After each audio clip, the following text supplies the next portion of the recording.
My name is Dr. Jeremy. I'm the medical officer in charge. And nilikuwa tunaomba ku request maybe can we have Oh. Good point for them. Good point. If you can even put the button there.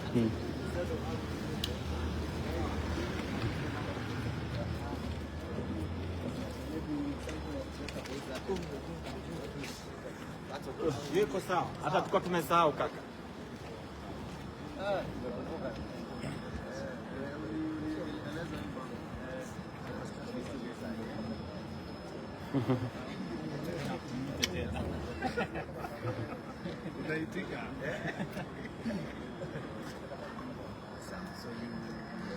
Yes, looking at the headlines of newspapers today across the board, the state of affairs in the Republic of Kenya is very unsatisfactory.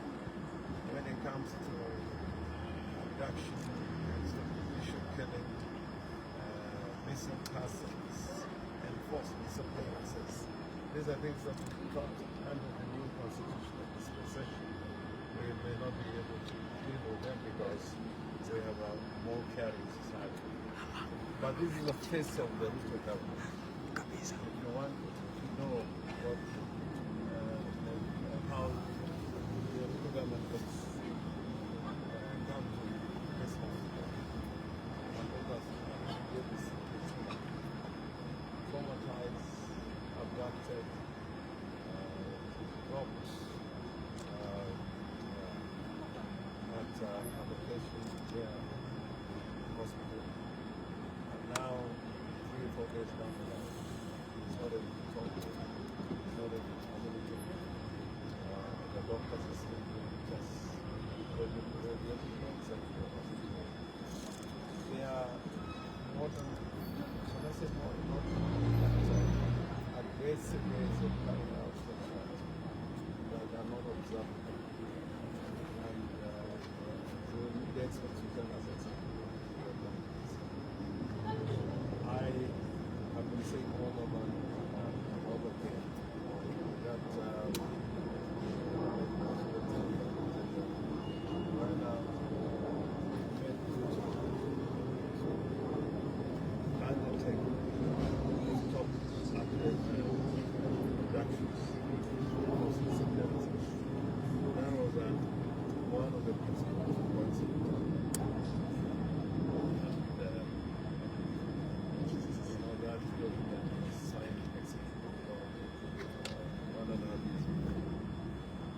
even in honor of Raina's death,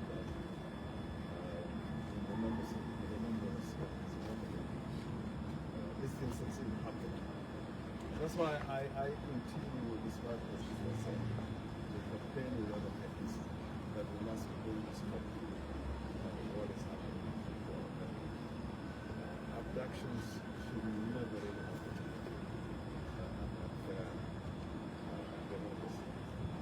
The government should have come out there to explain what has happened. I am told that unmanned vehicles, the one is been probably instead of coming out open, they are just monitoring who is coming to see babies, and what others are trying to do as well as I think the solution will not be about talking to this very callous government. This is pure sadism where people enjoy and suffer or pain. I hope that together as participants we're going to bring us to this. But I've lost hope. I don't think President Ruto's government is going to change. I think we have made enough noise. Raila made noise, agencies have made noise, and nothing seems to happen. And then they come out with this program of compensation, which is really a pittance, and without justice and accountability. So I think Kenyans should take Ruto for what it is and fight hard to make sure that next year the exchange will get delighted that with the unity that we have undertaken with others to follow this case to the end and see justice. But as we are talking about Davis, there are other two who are missing. I have been told that my colleague, Babu Wino, is going to be the manifest.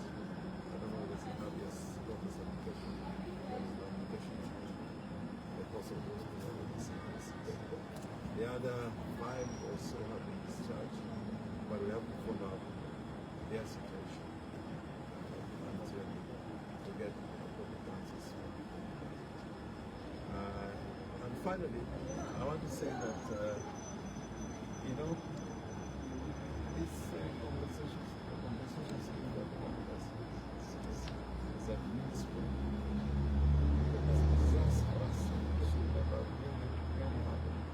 Imagine checking the information somebody I believe that Harvard before. He was killed at a young age of around 30 years with a little boy. Imagine this lady is going to live as a widow the rest of her life. That little boy has no father for the rest of her life. And then they offer 3 million shekels. I mean, that is what is paid to those who lose animals to wildlife, or whose properties are attacked by wildlife. There's a fund, that the government has lose property or suffer injury from a wild animal, you can be compensated. That's the category to which Kenyans who have been killed belong. That is mere pittance, and without justice is not appropriate compensation to suffer.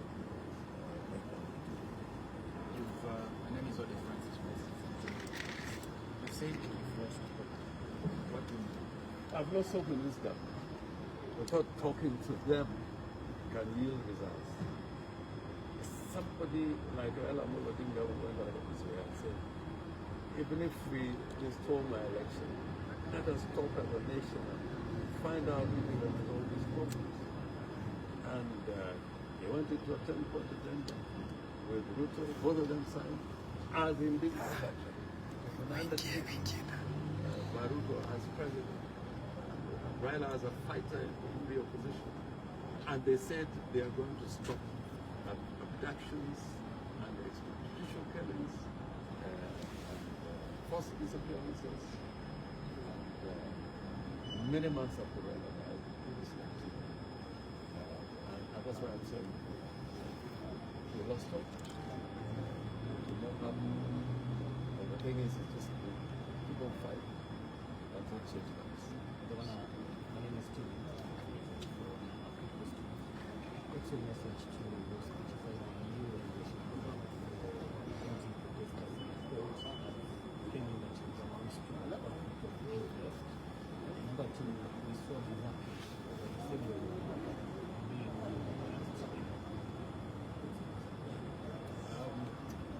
Katika part of the question of this Oh yeah. I understand. Now, the issue of conflict of interest has been dealt with many times. There are court judgments. What the Constitution says is that you cannot represent an individual in circumstances when you're being paid fees. That is what the Constitution says. I've had that conflict myself raised by the Republic, by the government. In many cases, including the case I represented Jomo about 5 years ago, where the issue was brought up. The issue was brought up in Lucia when I was representing Governor Utuoma. The issue has been brought up many times when I was representing the Deputy Chief Justice, when the Republic wanted to prosecute certain offenses. So, but the court has made a ruling circumstances where that conflict can stop you to case your representation. And why Babu and I? Why these many other lawyers who part of them? You see my friend with whom we have done cases, Senator Orengo, doing so many cases. Many. Actually, if you take account of people either in government or in parliament who are doing these cases, there are many. But when it comes to Babu and myself, they seem to be bringing that question. But if it was now a settled law, every time we appear in court, a magistrate or a judge can bring up that issue suo motu without being confronted with an application. Over the years, I can tell you the practice is that advocates will take cases for the government resolutions.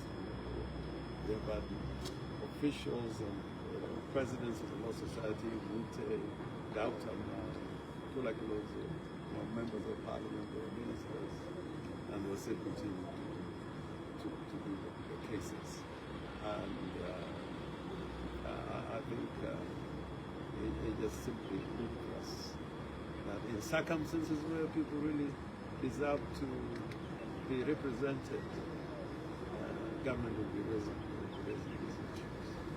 I'm going to come up with a list where people are representing the Republic. Because a lot of them are calling me names now, but I can tell you each one of them when they're in trouble. Beginning with even the current president, I've represented when they're in trouble. But when they are comfortable in their seats of power, then they come up with these kinds of issues. My friend in Nakuru was being brutalized. I'm ashamed. This is not the first time it has happened to me. There was another disabled person again who was beaten up near villages. That shows the nature of the state that we have. Because if we cannot have pity on a disarmed person, I'm not disarmed, an armed person who's everybody peaceable, then the state is just showing a degree of sadism that is difficult to understand. But I hope that that matter will be taken up. And certainly we require to reach out to our family and seek that justice is done. That is something.